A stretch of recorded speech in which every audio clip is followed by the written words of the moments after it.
Welcome to Women Got Game, where we uncover untold stories of extraordinary women in sports across Northwest Ohio and beyond. I'm Sophia Fisher, and we're going to celebrate the evolution of female athletes, coaches, and sports enthusiasts. Let's dive into a world often overlooked in the broader sports narrative. Ready to explore? Let's play. In today's competitive sports landscape, the emphasis on the fan experience definitely extends to women's collegiate basketball. I recently went to the battle on I-75 and had the privilege to speak with some of the University of Toledo and Bowling Green State University's women's basketball fans. And before we talk to our guests today, let's hear why the fans think women got game when it comes to women's basketball.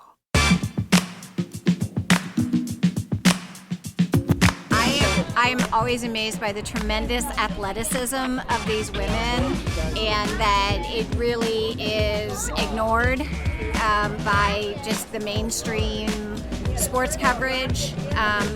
These people play a solid, hardcore game, and it's clean, and there's no drama. As a basketball player, I think it's inspiring being able to watch them, and it helps me grow as a player myself.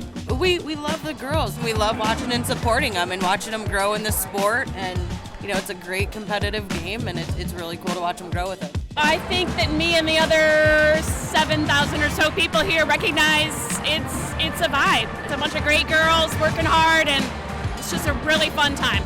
As I got older, I moved away from the area. When I came back, I'm like, okay, I want to support my alma mater. So I came here and I started watching the games. I'm like, man, the overall game the women play has improved so much since I graduated in 1989. It's amazing how well they play, how technically sound they are. Well, it's an exciting game, especially now that people are seeing the fundamentals that are played, the athleticism that's out there, the tenacity and the competitive spirit that both teams have. And actually all the girls that we've played against this year have been just tenacious, and yet are great sports after the game, and realize that they're all going through the same things at the same time, but can be as competitive as all get out when they step on the court. You know, I just like to see the young women do things that make them happy and be a part of a team, and they're young college kids. They're like, this is their life. They're living their dream. It's awesome. I am very fascinated with their skills. With us today as a special guest, it's Harrison Banu. He's the coordinator of marketing, sales, and fan experience at the University of Toledo Athletic Department. Welcome, Harrison. Thanks for having me, Sophia. Well, you had a full house in Savage Arena when the UT Lady Rockets played the Bowling Green Falcons in women's basketball in the Battle of I-75, as we call it. The energy was awesome. The vibe was high.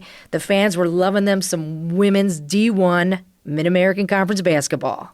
You often experience great crowds, but it's clear to me that women's basketball at Savage Hall Arena, it's not just a game, as you say, it's a fantastic experience. Sorry, I couldn't help myself. So today we're going to be talking about the fan experience, especially for women's basketball and what that looks like. So before we begin, though, can you tell me a little bit about what your role means as a coordinator of fan experience? Of course. Well, I get to work with a lot of different talented student athletes on our campus here, as well as a lot of great young professionals and those in the business, and we really do our best to create the best fan atmosphere for those attending games on our campus.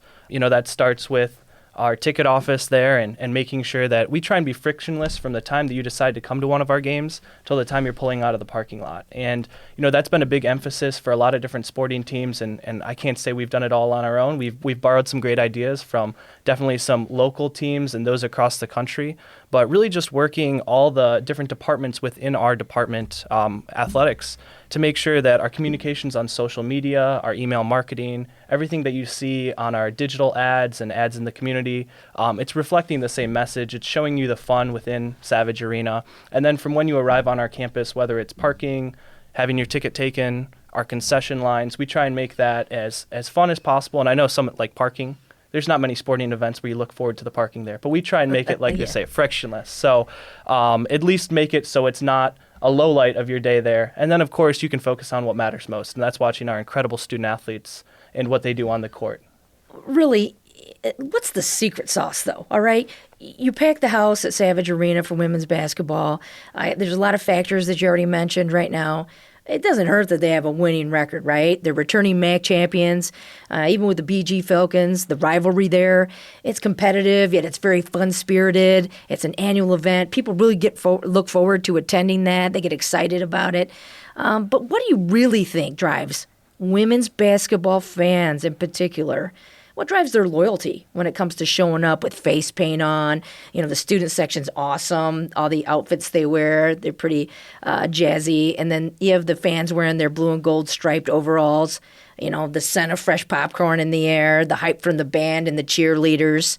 I mean, what do you really think really moves the needle on getting such a big crowd? Well, it's hard to boil it down to one thing. Traditionally, this Toledo versus BG game is the highest attended game in the MAC year after year. So that's something that's always going to move the needle, is that rivalry. But you mentioned it. We've got a fantastic program here. In the 3 years that I've been here at Toledo, I can count on one hand the amount of times we've lost thus far at home in Savage Arena with our women's basketball team. So success, I mean, obviously fans respond to that. We've got fantastic student athletes, a fantastic coach, but they also interact with the community. It's not uncommon to find all of our programs, but especially women's basketball, out there engaging with the youth in the community, whether that's youth camps, whether that's going out for community service. They're very active with different groups, and we have theme nights that benefit, whether it's Justice for Sierra on campus, Rockets for the Cure, where we benefit the Dana Cancer Center and Susan G. Komen. They just do so much in the community, and I think that the community responds to that as well. It's not hard to root for this team. I mean, they're fantastic individuals. We do our best as a department to highlight that on social media, within the games, and really show the personalities of these student athletes. And I think that's something that a lot of the young fans especially connect with. I know it's often, you'll find groups of young teams that come out together to watch the game because it gives them someone to look up to. And then it also shows them the game being played at a high level. And we truly do try and offer the best experience for those young fans to make them a fan for life, but also so that they can see other female sports being played and just seeing it at a high level that way they can emulate and look up to and want to be there one day. So to answer your question, I don't think there's one thing that you can boil down to. It's the success of our team. It's the support of a great community, a great university, and we've got a fantastic fan base, and they encourage other fans to come out. How do you gather feedback from fans, though? Like, how do you touch base with them and get their opinion? What would they like to see, or what could be better? Well, historically, I think it's been done very anecdotally. You talk to people who come to games. Recently, we've tried to be a lot more data-driven, sending out surveys after games, really gathering, especially when a season's over, poll all of our season ticket holders, single-game buyers, and just really boil down the parts of the game that they found went really well, what they look for in games, some of their buying preferences, and then also just seeing what are some areas of friction that we can eliminate going forward. But one thing that we're really excited to debut this spring is our fan council. And so we rolled that out at the start of the new year, and it's going to be comprised of 20 different fans from our community, and they'll range from students on campus, young fans, alumni, individuals within the community, some with not many ties to the university at all, but they come to some games. And our goal is to have those 20 individuals meet a handful of times each year and really just give us feedback, and we can run ideas by them. And part of that is them telling us their experiences that they've had. But then it also gives us someone to kind of use as a sounding board to bounce ideas off of that maybe we haven't rolled them out yet, but rather than us rolling it out for a year, getting the feedback that it wasn't what we wanted to do, we can kind of eliminate that step. And we can go right into getting the feedback before we even roll it out to fans. And so we've had over 200 applicants for that already. Making that choice soon. We'll have that rolled out relatively soon. We're really excited to share that group with the community, but then also to get to work, start to create new ideas, and to get that feedback that can help us improve our fan experience for everyone else. So how do you currently balance, how do you cater to different demographics as far as you really serve a very diverse community? I've been to the games, and there's a lot of inclusivity there. I love before a game starts, the fans, they're getting to their seats, they're getting their treats, they're getting their popcorn, whatever it is. But what I love seeing is the camaraderie. It is a community. and they're hugging each other, they're high-fiving each other, they're talking for a bit before the game. And you see the same faces, the friendly faces, and they're all, really positive, just getting ready to get into the game. But how do you really service or balance that catering towards students versus alumni versus the sponsors? I mean, is it challenging, or do you guys feel that you've done a good job as far as sharing, I guess maybe, I don't know, maybe I guess it's not even marketing, I guess, but it's really communicating to the diverse groups that you serve?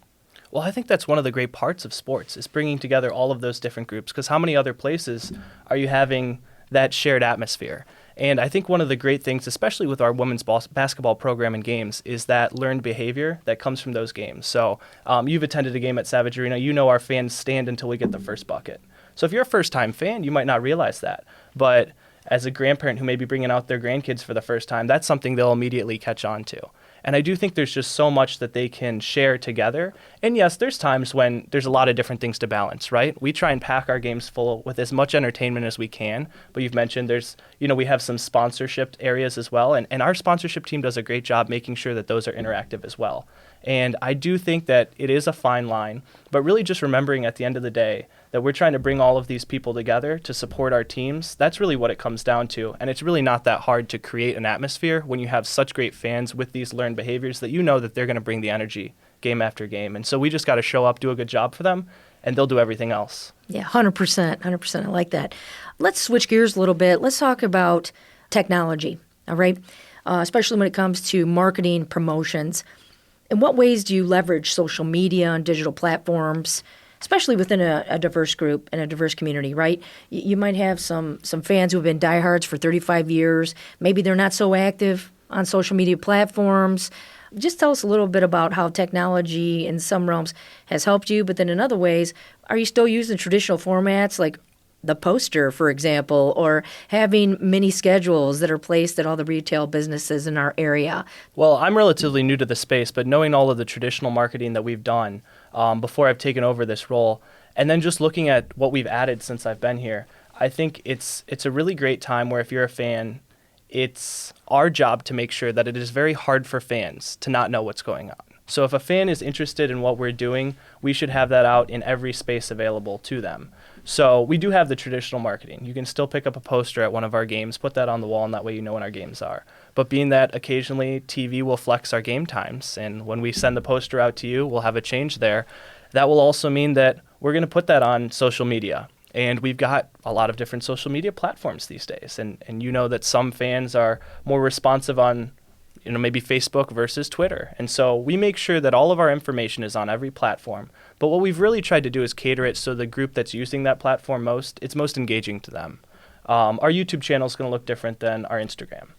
What we do in our email marketing is going to be obviously a lot more informational than it will be content. However, we do try and share some fun content within our emails for those that aren't on social media. So it's really creating a balance, but putting as much information out as we can in a decipherable, compact way for our fans.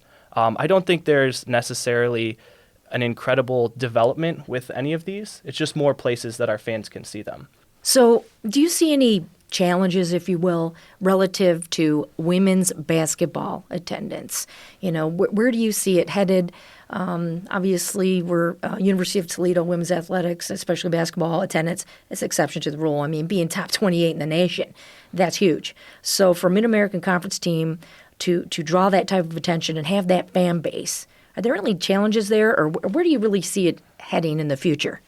Well, I think we're trending in the right direction here at Toledo. We had our first regular season sellout in program history earlier this year versus Michigan. That was a fantastic environment. They won, of course. Toledo Is that did. University of Michigan? University of Michigan. Yes. They were here last December. Not only did we beat them, we sold the place out. It was a fantastic atmosphere. First regular season sellout in program history. And then we followed that up with the third highest attended game during the regular season against Bowling Green this past spring. So in terms of, you have two of your best three attendances in the same year, I think we're trending in the right direction. Obviously, there's always that concern within sports across the country of there's so many other options. There's streaming, there's television, a lot of different things are pulling at. There's so much for people to do nowadays.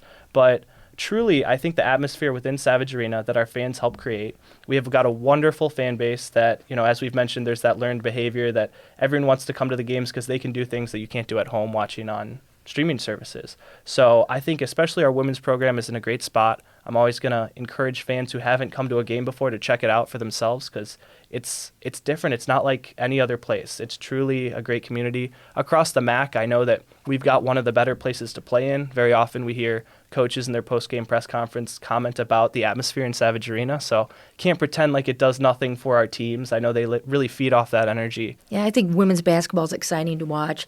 Technique obviously is different. Women are powerhouses. And I think, I always want to ask, what makes a women's basketball game different than a men's basketball game? And I don't know if you can answer that, Harrison, but I'm going to challenge you. Why do you think women got game when it comes to women's basketball? Well, I'll just go with some of those anecdotes that I've gotten from fans. I talked to a fan recently after a doubleheader. We had men play first, women play second, and was talking to them about both games. And, I know you've talked about this before, but just the style of play is a bit different. Some enjoy that it's a bit less physical. It reminds them of, a different time in men's basketball that isn't there anymore.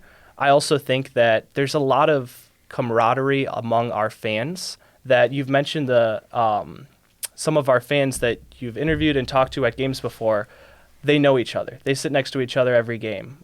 Women's tickets at University of Toledo are general admission, but they have unassigned assigned seats. They'll get there as soon as gates open. They'll sit next to the same person every game, and there's really just an atmosphere that we still have a fantastic men's atmosphere, but it's a slightly different crowd, and they have a slightly different behavior, and I think that they respond to different parts of the games than our men's fans do, and both fan bases are fantastic, but like you mentioned, there's a difference in the sport, and I think that our fans that come out really help support these female student athletes be the best of themselves in Savage Arena, and so. Absolutely, and I think, too, what I like about the end of the game is in certain games you get access to the players. You get to come down on the court, and that's a cool experience in itself. You see little kids lined up to get autographs of their favorite player, and the coaches really like that they're accessible to. They'll come up, they'll shake your hand. Tricia Cullup does a great job within the community as well and being part of the community, and I think that's what's neat as far as being able to see their personalities. I think you get to know the players, you get to relate with them, and they all are their own unique individuals, and they definitely got game. So Harrison, I want to thank you for spending time with us today, and Harrison, you got game. Thanks for having me out. Really appreciate it. Before we leave today, let's hear from a few more fans. Women got game at the collegiate level because we are bosses, girl bosses. We know how to go on that court, demand the court. I love to see the girls make big defensive plays and just really go out there and be the girls and represent the number in Toledo on their chest. Because I like learning from their stuff and like what they do. I think the style is different from the men's. I also think they have better teamwork sometimes than the men do. The fan, it's a whole community effort, and women have game because they do. Skill set and the defense they play. It's so much more strategic than the men run and shoot. The atmosphere has to be the energy and the community sense of people seeing each other, having the connections, and the connections build the energy that it matters to the team, and they feel empowered when they see how much support they have. Well, I think all you need to do is look at a game like today and the size of the crowd and the energy in the arena. There's definitely unwavering support. Once you get here for a game, it's contagious. You'll come back, I promise. Well, first of all, it's a really fundamental game. I think basketball purists love the fact that women share the ball, they play hard, they've got the three-point game, it's a fast-paced game. I mean, there's so many, if you love basketball, you love women's basketball. As we shared today, collegiate athletic departments often serve as key ambassadors for their institutions, playing a vital role in brand building and community engagement. And by enhancing the fan experience at women's collegiate games, it can contribute to revenue generation for athletic departments, not only through increased ticket sales, merchandise purchases, concession sales, and beyond, but it really does do so much more for advancing women's collegiate basketball as a whole in regards to more lucrative sponsorship opportunities and endorsements, media exposure, and game day broadcast coverage. And let's not forget, women's basketball fans at the collegiate level exhibit unparalleled passion, dedication, and unwavering support, creating an electrifying atmosphere that celebrates the talent, resilience, and achievements in women's basketball. Special thanks to my executive producer, Chris Pfeiffer. I'm your host and producer, Sophia Fisher. Feel free to visit us at wgte.org/womengotgame.